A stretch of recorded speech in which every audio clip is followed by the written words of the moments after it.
Yo, what's happening, everybody? Welcome back to Diski Central, right here with with the Diski Boyz. My name is Timber. My name is Calvin. Yeah. Forgot about that. Hey man, it's a good thing you have a mask anyways. There is a lot of football this weekend. Yes, there is. Exciting fixtures that are coming up. Absolutely. And there's a Super Sunday. Ooh, yes. Super Sunday. This Sunday is very interesting because we have Southampton versus Man United, and we have Wolves versus Spurs, and the big one that takes the cake, we have Arsenal versus Chelsea. Speaking of Super Sunday, let's actually start from Sunday and make our way down. Yes. So, Arsenal versus Chelsea, who are you backing? Arsenal versus Chelsea, I think it's quite obvious. I mean, Arteta's boys lost to Brentford, so I can't put my money on them at the moment. So I'm gonna have to go with Chelsea, considering they 3-0 win last weekend. Really impressive. So yes, my money is on Chelsea winning by, I think, 2-0. Sure. Absolutely. At the Emirates. At the Emirates. Sure. At the Emirates. Well, you guys already know my answer to this. I say Arsenal is going to win, and the score will be 2-1. 2-1. Who's grabbing the goals? Who's grabbing the goals? Yeah. Eesh, you see, now that's a tough one. At Arsenal, you never know. That's the problem.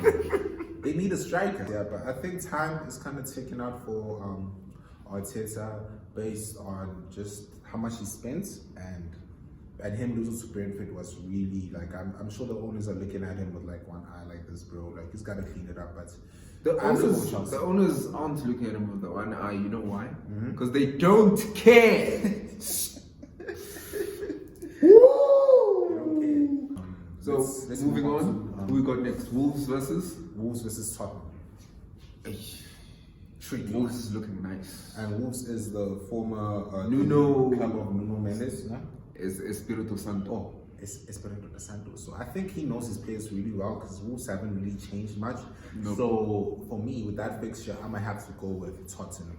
Based off the impressive victory over City last weekend, Son scored a banger of a goal. So I'm going to have to go with Tottenham winning by, I'd say 1-0. I think it's going to be close. Tottenham's energy is definitely going to be nice, but Tottenham are coming off of a downfall. Sure. They're not confident. Tottenham lost in the Europa Conference League this Thursday against some team we don't to a team where I don't know what country they're from. No, I think they're Portuguese, but like it's a Portuguese team, but their stadium is like a 6,000 seats stadium.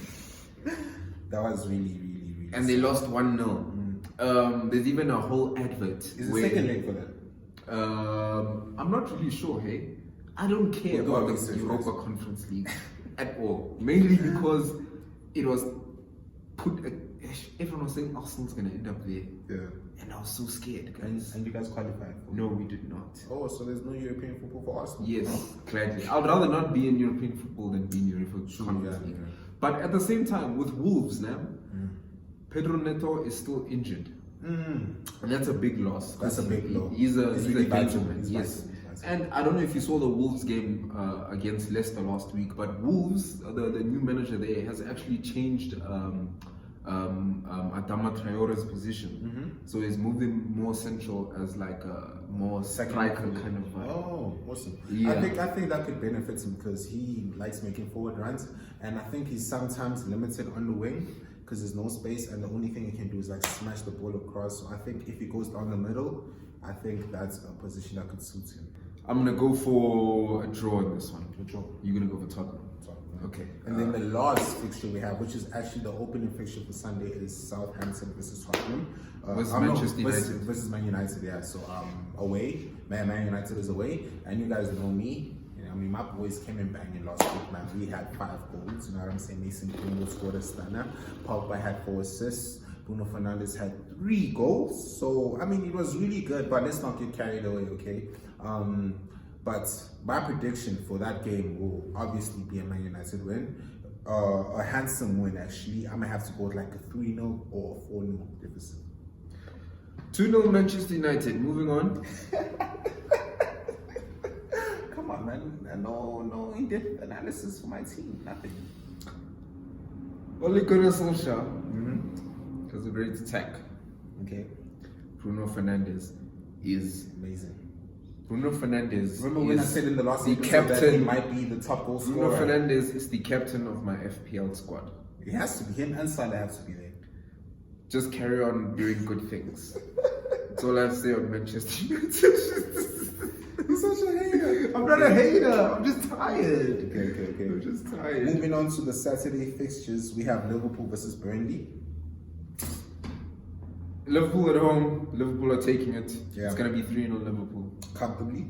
And Aston Villa and Newcastle. I'm not really sure about that, but Aston Villa is a team that I think are. They got off to a bad start though. Did they lose? Yeah, to Watford. Watford. At Yes, home. away. Away. And Yes. Watford are newcomers. Danny Ings did score though. Okay. So that's a good sign for Aston Villa. Yeah, the fact that Danny Ings scored. Dennings is clinical. I really like him, but I'm gonna have to go to draw. Yeah, a 2-2 draw. 2-2 draw. Yeah. It's a difficult one. Yeah, I think I'll also go with the draw. I'm not sure about the score though, but a draw. Okay. And then the next game is Crystal Palace versus Brentford. Brentford, by the way, knocked his team out last year. They came with the blow, Mike Tyson blow. So I don't think Brentford may be able to carry on the momentum. I think they might be feeling like they're on a high right now, but I think it might just come crashing down for this fixture. Usually, Because that's what happens. like if you have to look at past seasons, usually teams that are promoted, their hype kind of dies down after 6 weeks. So I still expect Brentford to play at a high intensity, at a high level. But are they going to win? I'm not too sure. Same. Not too sure. And they're playing away, which is another thing. But I definitely expect them to take it to Crystal Palace. Yeah. Because Crystal Palace now has a young squad. They've released a lot of their old players. Andros Townsend, Mamadou Sakho. What else did they release? They released like a whole Gary Cahill. So now they have a good young squad, Crystal Palace, but they're not necessarily settled. So And you know Zaha, a tricky winger, that one. Zaha can really like pull it off by himself. and there's Eze. Busy. So I think I'll also go for a draw, 1-1 draw. 1-1 draw, okay. Next fixture is Everton versus Leeds. Ooh, that's something to look forward to, I think. Hey, Rafa Benitez is gonna play it safe. Yeah. That's what irritates me about him. I think he's gonna play for a sometimes. draw. He's gonna play it safe. Leeds, I won't judge them off of what happened against my team last week. I think Bielsa, the manager, is really, really good. He's really inclined tactically, yeah. And I think he has to make up for what happened last week, considering that they're playing from home. Everton is a tricky fixture, but I am expecting Leeds to like really, really like make up for what happened last week. So I'm gonna have to go for a 2-0 win. Sure. Definitely made some good points. For the Leeds fans, some good news. Patrick Bamford signed a new 5-year contract. Awesome. So that's good for the team. And then on top of that, Phillips is going to be in the starting lineup again. He's going to be back. And he was missing last week. I think it could have been a whole different scenario if Phillips was there, because he's really a clutch. He's more of an anchor for the team. Yeah. And that definitely makes a huge difference. Yeah. I actually agree with your sentiments, but if I were to look at last week with the Everton versus Southampton game, Everton had a bad start, and then all of a sudden they upped the tempo and they were just dominant in the second half. Sure. We cannot forget that although Carlo Ancelotti is not there anymore, Everton still has very good players. So for this one, I'll actually go Everton 2-1. 2-1. Oh, okay. And they're playing away, by the way. You knew that, right? Everton's playing away. Yeah. Everton 2-1. 2-1. You're sticking with that. Everton 2-1. Okay, moving on, we have Pep Guardiola's Man City taking on Norwich at home. Aye. That's a clean sweep for Pep. I mean, last week, I saw him scratching his head a couple of times, and Grealish made his debut, and it didn't really go that well because they tried to him and Sterling were playing on the left wing. So the tactic was for them to bombard Tanganga. What's that guy's name? Tanganga. And Tanganga played exceptionally well. It actually sounds better the way you say it. Tanganga. Yeah, so Grealish and Sterling tried to double up on Tanganga, and it didn't really work. But I think now Pep Guardiola is gonna try. He knows his squad already because there haven't been a lot of changes in terms of incomings. But I think now the season starts now from home. You think I so? would be shocked if any results besides the way it happened, I would be shocked personally. And I know you agree with me. So I have to go like a City 5-0. This might be a 6-0. Yeah, 6-0, 5-0. It's gonna be there. But they have to, bro. I'm also going in that range. I agree. No, we don't have to speak on City. Yeah, because they are our rivals, and we know they are winning. And for the last fixture of the weekend, or actually second last fixture, because there's a fixture on Monday, we have Brighton and Watford for our last fixtures on Saturday. That's a tough one. That's a tough one. That's a very tough one. Because Watford, you said won against Leicester, yeah? Yeah, on form. And Watford are basically the same team since they got relegated the last time. Yeah, so they have Troy Deeney as the anchor man in front there. Yeah, they have Sarr on the wings.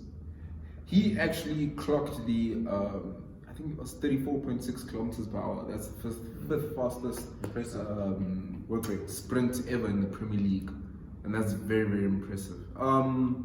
I think is that enough though to beat Brighton? I think I'm gonna go for Brighton though.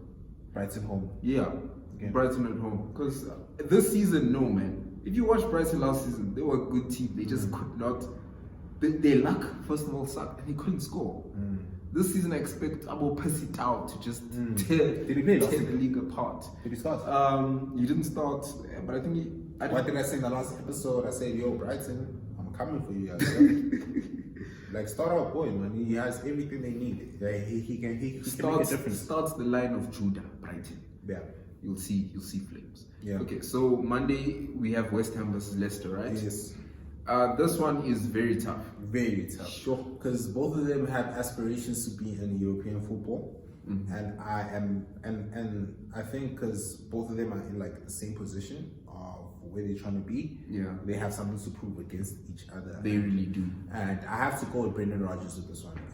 I have the utmost respect for David Moyes and West Ham, but I think Leicester just have a bit more quality in their squad than West Ham. Last season, West Ham beat Leicester home and away. I don't expect any changes. I expect the West Ham win. West Ham do need a striker, that is for sure. They cannot rely on what's homie's name again? Antonio, the Jamaican homie. They cannot rely on him. Last week's performance against Newcastle United was exceptional from West Ham United. It really was. From defense, from goalkeeper, all the way. They are a fantastic team. So I'm gonna go for 2-1 or 3-1 West Ham. I'm gonna have to go the other way. Same like him, 2-1 or 3-1. Yeah. So quickly before we end off, I just want to go through the fantasy league and announce who's leading us this week. So this week's leader goes by the name of Liam Lewis. Liam Lewis's team is called the Top Lanis. He got 100 points in the first game. Oh, awesome. 100 points. Predictions 1 point. Yeah, definitely. So his team had Bruno Fernandes as the captain, which basically everyone did in FPL. They have to have Bruno. They got 40 points, which is great. And then honorable mention to number 2 and 3 goes to Tabang Nisi for Nisi FC. He got 94 points. Ashton Carlson got 89 points in third place. And then our bottom 3 this week. hey. I'm saying. So, Smoothie, great preview. Great opening fixtures, a lot of goals, and I'm expecting the same for tomorrow and on Sunday. Yeah, I'm excited. Me too. My eyes will be glued to the screen. Yes. Although I really hope that I'm not as depressed as I was. Because you're going against Chelsea, man. Man. And if you guys go back to fan review Mondays, where I gave my review of the weekend's fixtures that happened last week, I was really emotional, man. I was sad. I still say it happens, man. You'll be okay. I'm still saying that Arsenal's director of football should go out because he's a bit too. I think he's playing with big boys and he's just not at that level. He's not ready. Thank you so much, guys. Please subscribe to the channel, share this with your friends, like the video. Let's get the hype up. Diski Central is here to stay, and the Diski Boyz are here to dominate. And you guys enjoy your weekend, and we shall meet next week. Let's go.